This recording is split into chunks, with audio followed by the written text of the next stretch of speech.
আচ্ছা বন্ধু, হ্যাঁ, আজকে পূজার দিন, ঠিক আছে, কিন্তু কথা হয়েছে এখানে হিন্দুরা উপস্থিত থাকার কথা, সেই জায়গায় মুসলমানরা বেশি। কাহিনীটা কি?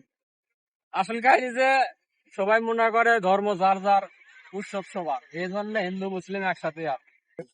আমাদের এই ঈদের দিনে হিন্দুরা যায় না কেন? ধর্ম যার যার, উৎসব সবার, এটাও মেনে নিলাম। তাইলে বিয়ে যার যার, বউ সবার হয় না কে? কথাটা খারাপ শোনা গেল, বিষয়টা আসলে বিষয়টা আসলে খুব খারাপ। আমরা আসলে বুঝি না। সবাই বলে ধর্ম যার যার, উৎসব সবার, এটা কিন্তু মিথ্যা, সত্য না। মূলত আমরা পৃথিবীর রং তামাশায় মুগ্ধ হয়ে আল্লাহ তাআলার কথা ভুলে যাই, কিন্তু হিন্দুরা তা ভোলে না।